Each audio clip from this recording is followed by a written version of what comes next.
છેલ્લા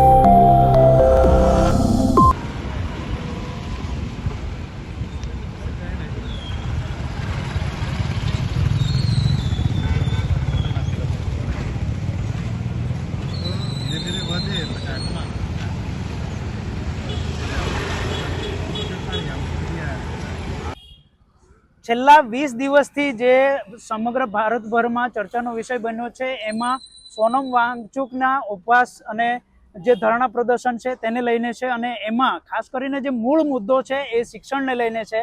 ત્યારે આપણી સાથે જે ધરમપુરમાં ધરણા પ્રદર્શન માં જે જોડાયા હતા એ ભાઈ છે અને એમનું શિક્ષણને લઈને શું કહેવું છે એ આપણે પહેલા જાણીશું। શિક્ષણને લઈને જે આખો મુદ્દો છે અને સોનમ વાંગચુકની જેવી રીતે ધરપકડ થઈ એ મુદ્દે તમે શું કહેશો? જે રીતે સોનમ વાંગચુકની ધરપકડ થઈ તો એ આખું શિક્ષણને લગતો મુદ્દો છે અને આજે આપણે જોઈએ તો આપણે શિક્ષણ વ્યવસ્થા ક્યાં જઈ રહી છે। તો આપણા જે મોટા મોટા મંત્રીઓ છે, હું તમને એક્ઝામ્પલ આપીને બતાવું કે નિર્મલા સીતારમણ છે, એમના ડોટર છે પરાકલા સીતારમણ, એ લંડન યુનિવર્સિટીમાં ભણે છે। પછી એસ જયશંકર છે, એમના સન છે, એ પણ યુએસ માં ભણે છે। પિયુષ ગોયલ છે, એમના સન છે, એ પણ યુએસ માં ભણે છે।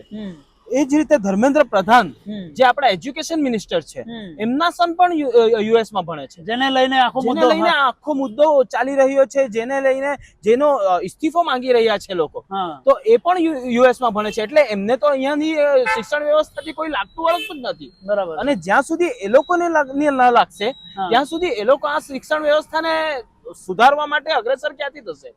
તો એ સૌથી મોટો મુદ્દો છે। બરાબર છે। એ સિવાયના જે મંત્રીઓ છે એમના પણ ડોટર, રાજનાથસિંહ છે, એમના ડોટર પણ ત્યાં છે, યુકે માં ભણે છે। બરાબર છે। એ જ રીતે અનેક મંત્રીઓ છે, આપણે જો નામ ગણાવવા જઈએ તો બહુ બધા મંત્રીઓ અને બહુ બધા નેતાઓ આપણે મોસ્ટ ઓફ જોઈએ તો જેટલા પણ ભારતીય જનતા પાર્ટીમાં જોડાયેલા મોસ્ટ ઓફ મોટા લોકો છે એ બધાનો એજ્યુકેશન બહાર જ ચાલે છે એવું કહીએ તો ચાલે। બરાબર છે। એટલે એ લોકોને તો કોઈ જાતનું લાગતું વળગતું જ નથી આપણા એજ્યુકેશનને સુધારવા માટે। સૌથી મોટો રોષ જ લોકોમાં એ છે કે તમે અહીં આવો, તમારા છોકરાઓને અહીં ભણાવો તો તમને ખબર પડે કે શું એજ્યુકેશન અહીંયા ચાલી રહ્યું છે। અને કઈ રીતે આ નીટ પેપર લીક કે અન્ય કોઈ પેપર લીક 151 જેટલા આશરે પેપર લીક થઈ ચુક્યા છે હમણાં સુધી, તો 2014 પછીથી।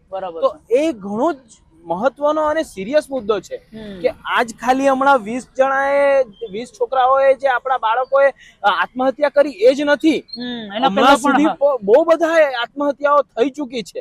આ તો હમણાં આ થયું અને આ સોનમ વાંગચુક સરે ઉચક્યું મુદ્દો, એના લીધે કરીને આ વધી રહ્યું છે કે રાહુલ ગાંધી કોંગ્રેસમાંથી ઉચકી રહ્યા છે આ મુદ્દાને છાત્રોની ગુંજથી। તો એના લીધે આ વધી રહ્યું છે અને થઈ રહ્યું છે એટલે લોકોમાં થોડી હિંમત વધી રહી છે।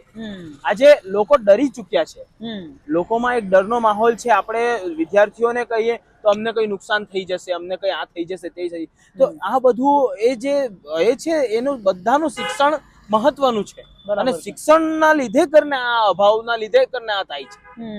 આ હતા ધરમપુરના યુવા, જેમણે જે મુદ્દો ખરેખર મૂળ મુદ્દો છે જે શિક્ષણને લઈને, એમાં મંત્રીઓ દ્વારા આપણા જે ચૂંટાયેલા મંત્રીઓ દ્વારા એવું ખાસ કહેવામાં આવે છે કે અહીંની શિક્ષણ વ્યવસ્થા સારી જ છે અને વિદ્યાર્થીઓ જ આના માટે જવાબદાર હોઈ શકે એવા જ્યારે નિવેદનો આપે છે, ત્યારે ખરેખર આ ભાઈએ જે કીધું એ પ્રમાણે, યુવાએ કીધું તે પ્રમાણે તમામ મંત્રીઓના કે પછી જે બીજેપી સાથે જોડાયેલા તમામ જે હોદ્દેદારો છે એમના પણ છોકરાઓ બહાર એજ્યુકેશન લે છે અને વાત ભારતના શિક્ષણની બહેતરીની કરે છે। ત્યારે આવા યુવાનો સવાલો ઊભા કરવાના જ છે, એમાં બે મત નથી।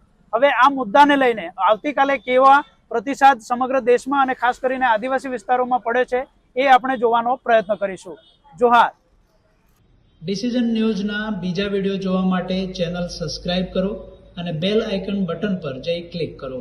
સ્વતંત્ર અને આઝાદ પત્રકારત્વની મદદ કરવા નીચે આપેલા થેન્ક્સ બટન પર જઈ ક્લિક કરો।